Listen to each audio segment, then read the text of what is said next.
Hi, I'm Josie, and today I would like to share with you of the basics on how to read tarot cards. Now, I have over 20 years of experience, and blows my mind just as much today as it has every day the last 20 years that the cards are always right, and it's only user error whether or not there is an inaccurate interpretation of the reading. There's also often multiple like true interpretations to a reading, but that's more of an advanced concept. And right now we're just going to stick to the basics. So, a question I've gotten asked repeatedly for years is people ask if you need to have your tarot deck given to you. And I think that's a rumor, old wives' tale back from like what I call horsey times or before we had cars, where having like being a single gal with a cat and having a tarot deck and a working knowledge of herbalism could get you labeled as a witch and murdered. And so, yeah, you're fine. You could go. In fact, if I had waited for someone to give them to me, I still would not know how to read tarot. And that leads us into step one of find a deck that speaks to you. Now, I don't mean this in a cinematic moment where you have a psychotic break and inanimate objects start talking to you. I mean, find a deck that you love the artwork of and that the interpretation book is something that you can jive with, because I've found some really beautiful decks sometimes, and then the book I don't really connect to, and it doesn't really make it work, because initially too you're going to be very much being relying on that interpretation book to get to know the deck and figure out what the deeper meaning is, and kind of reading in between the lines of what the reading is. So, look at my notes. And there's also, I have a note on certain niche decks or like theme decks. Sometimes they're awesome for reading. Like we've got the spirit animal deck here. Uh, these guys are absolutely wonderful. And we got Dear Spirit came up. Bring a gentle touch. This is a gorgeous deck, and it is very useful. But like the Rumi Oracle, which I've got right here by Alana Fairchild, so this is the book for the Rumi Oracle. Oops, getting shine on it. Is This one's not so great for doing in-depth readings. It's based off of the Rumi, the 13th century Sufi poet and mystic's work, and the book is actually amazing. There's multiple interpretations because it's like each card is based off of a poem, of a Rumi poem, and you'll get like the multiple translations or interpretations of it. But the problem with doing like professional readings with the Rumi deck is every answer to the question is love, which fortunately or unfortunately, which in a way, yeah, like esoterically, like philosophically, I can get that, but it's hard to do it when someone's like, is my husband cheating on me, or is this business venture going to work out? And I'm like, love. I have used it under the heading of why don't we do a meditation on a Rumi love poem right now? But for professional readings, see, that's not great. So that's something to think about. And maybe it's something you don't discover about the deck until you've used it for a while, but I will give you some great deck suggestions of what to start with that can help teach you. There are a lot of options out there. I mean, people are coming out with new decks all the time. And whereas there's the like eternal archetypes that you can find in every deck, doesn't mean like the structure isn't completely different. In the same way where we have where language is all different types of telepathy, and it's just all hoots and whistles that we've agreed upon. And but when you're fluent in it, it makes complete sense.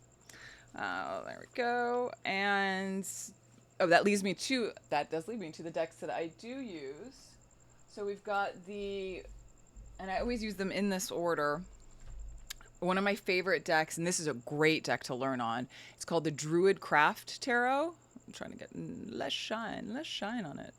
And this is by what does it say?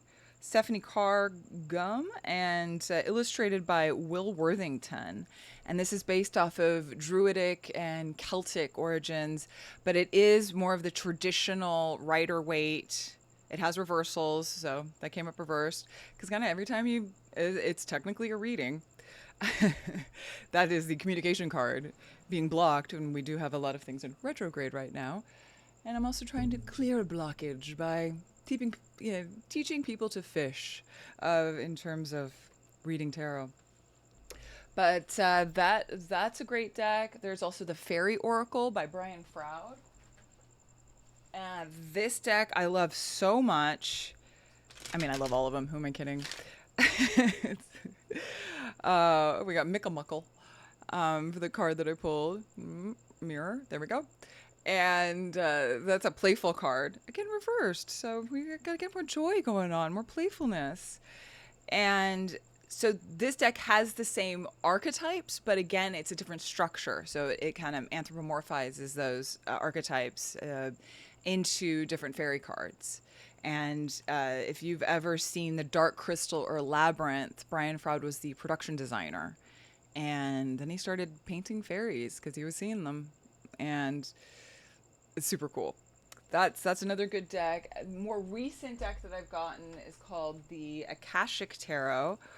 And for those not familiar, the Akashic Records is from Hindu mysticism, and it's considered a dimension that's intertwined with ours, and where everything is recorded. And you can ostensibly access it, or you are accessing it when you're using tarot. And this is a nice modern deck. Ooh, balance. Modern imagery. There are less cards than the standard, what they call Rider Waite deck. I'd show you a Rider Waite deck, but I kind of hate that deck. I love the structure, but the classic tarot Rider Waite, I can't jive with because I don't like I think the artwork is terrible, and I think the book is just I can't penetrate it because they'll say like calamity, and I'm like, what? I don't know how to apply that to what business venture should I go into. I mean, calamity means no good. It's not a great deck. There's many other decks that are much more accessible. The fourth deck, I do use 5 decks. Okay, most everyone doesn't do that. One does suffice. But my whole thing is if the tarot cards are right every time, then in the same way where our 5 physical senses are always trying to tell us the truth from their point of view, then I do that with the decks of asking each one of them the same question, and then I can extrapolate between the 5 different messages what the overall through line is of what's going on. Yeah, it's intense. It's a lot. It's a lot of memorization. Not something I recommend just diving into right away. Just start with one deck. This deck is the Tao Oracle by Madhema Padma. There we go. I'll learn it at some point. And this one, Gathering Together. But this deck is based off of I Ching, so I actually don't recommend this to be a starter deck unless you're wanting to learn I Ching. For learning I Ching, it's great. If you're like, what's I Ching? That'll be another video. It's a different type of, it's a map of time. I use it, obviously, with my divination. Whole other thing. Well, we're trying to stick to the basics. This is the most recent deck I got, which I just mentioned before, is the Animal Tarot. Let me give it a shuffle. I'm gonna give it a shuffle and a pull. See what animal wants to jump out for us. We got Moth Spirit reversed. That's what it looks like upright. But reversed is Surrender Now. And this deck is very cool. I love it. And they all 5 really, because I've gone through a lot of different decks and calibrating the team and seeing where, because another great deck is called the Shadowscapes Tarot. So beautiful. You'll wish that the cards were actually physically bigger because it's such intricate detail. But I found over time it was meaning-wise a little bit redundant with some of my other decks, and so I had to switch it up. But those are the ones I use, and some good suggestions. And then step 2, once you have your deck, and I'll do this with the Druidcraft which is you want to shuffle and cut the deck 3 times. And you can shuffle however you want. Sometimes the decks are too big for people's hands, so you could even like spread out all the cards and stack them back up. As long as you're not hurting the cards while you're doing this, it's dealer's choice, as they say. And this is also where I want to make a note on if the deck has reversals. 4 out of my 5 decks do. This adds another layer of complexity to it. And it's also, you have to be cognizant when you're shuffling. So usually I'll like flip the deck around and then shuffle and kind of absentmindedly do that while I'm shuffling. And you shuffle as long as you need to. Often I'll ask myself, do you have any idea what the next card is? And I was like, no. And it's like, well, maybe they're shuffled. Also, sometimes I get like a physical feel. There's like a little bit of kind of, they kind of pop in a certain way. And I'm like, the deck is ready. And then, and another note on a starter deck, and the first deck I ever used was the Cosmic Tribe Tarot. And that was a gorgeous deck. I used it for years. And it taught me like the archetypal basics and structure. And great deck. The reason why I call it a starter deck, though, is that the messages are really positive and it's great, but I found it gave me a big blind spot on warnings in the way that the decks I use now don't. So that's why I ended up moving on from it. But again, great starter deck. Great, beautiful deck. And then cutting, like again, however you want to do it. I usually go boom, cut like that, second pile, cut again, third pile, cut again, grab one and bring it to the top. Again, however you want to do it. And then you flip the card at the top. And if you do have, 3 of Wands. If you do have reversals that you in the deck, you want to commit to the flip. And the way you find that out is you look it up in the book. It'll pretty explicitly say it, and it'll very obvious if there's a second meaning. Sometimes they call it like the protection, or they won't exactly say reverse, but that's what they'll mean. And checking my notes. Then sometimes a card will aggressively flip over or fly out of the deck while I'm shuffling.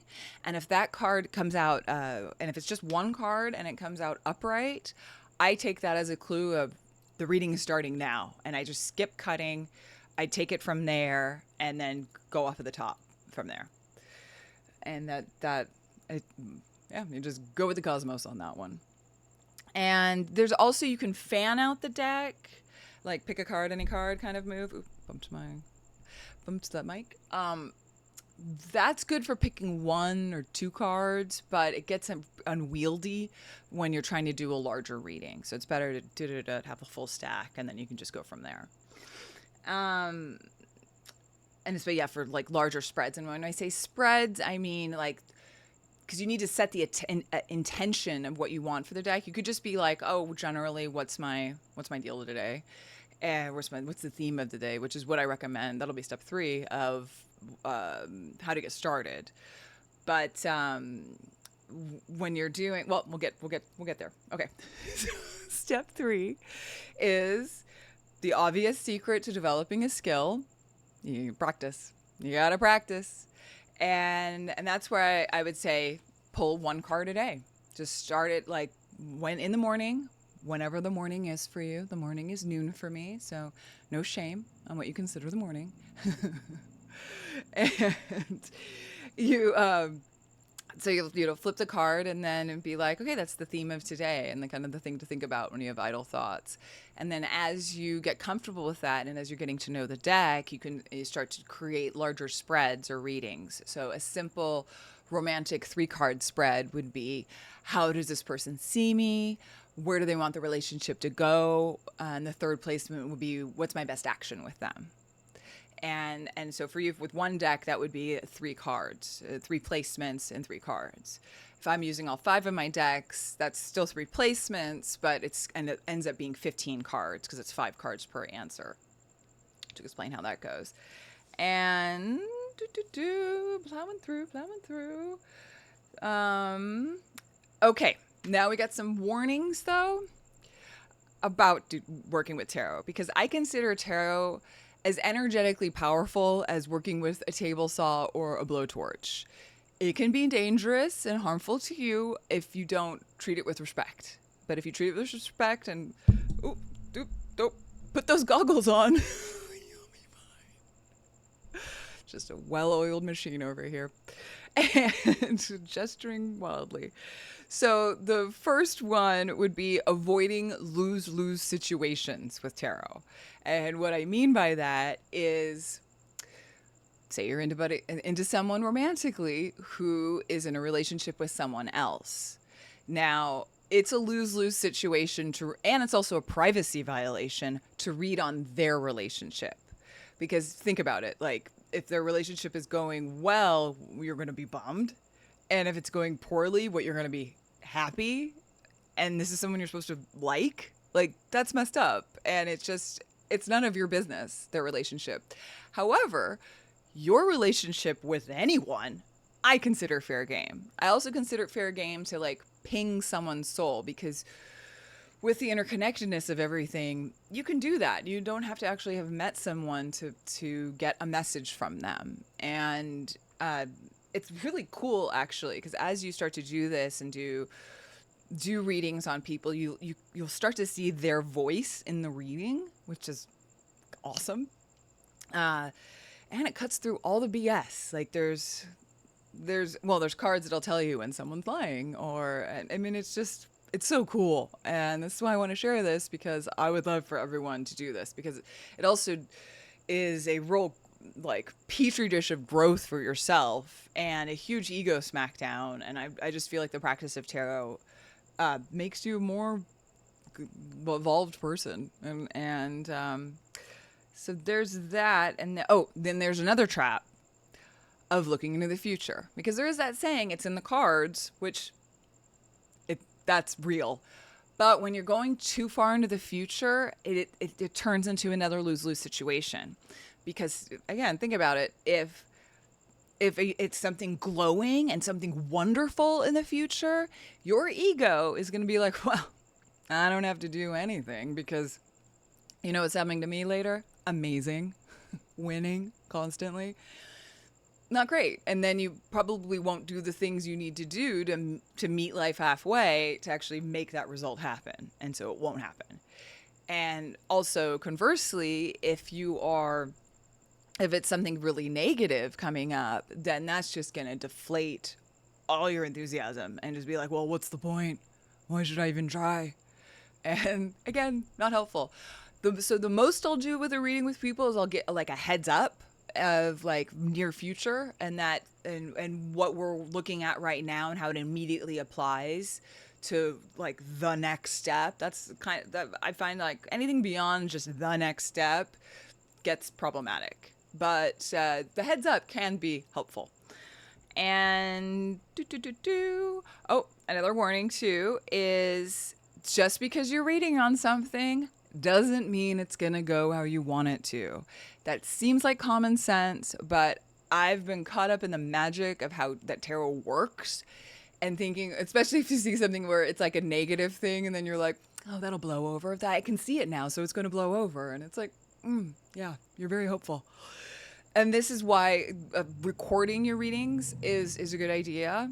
I used to have meticulous journals of handwriting and everything out. Now I just take a picture and then some notes if I need it.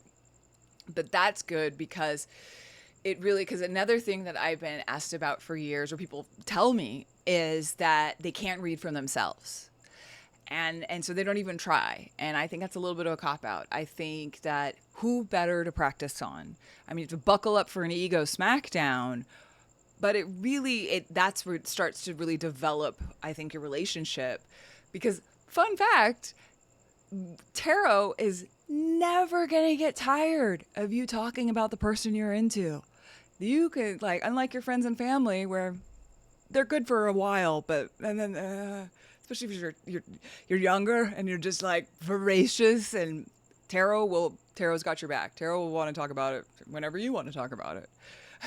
I mean, don't expect the message to change radically. In fact, that's actually a good lesson, because you learn how it finds different ways to tell you the same truth. if you repeatedly read on someone or you read on someone every day. So there's that. And so let's think of, and so because this is it's an energetic and spiritual map, and it's a living map. And I found that it's best used for insight and advice on optimal action, and a constant reminder that of the interconnectedness of everything, and that we are so obvious to God, the cosmos, the force, whatever you want to call it. We are very obvious. There's no hiding. There's no hiding who you are. And we all want the same things. That's we do. Most all of us want all the same things. So I'm excited if you're embarking on this journey or returning to it. Tarot is it's amazing. I have no idea scientifically how it works, but it does. Over 20 years of reading it, and that's what blows my mind, is that it works again. It works just in the same way if I really don't know how my cell phone works, but it does. And I feel like someday with quantum physics, they will figure out how that works, but I don't need to worry about that. Neither do you. So thank you. And all right. Graceful exit.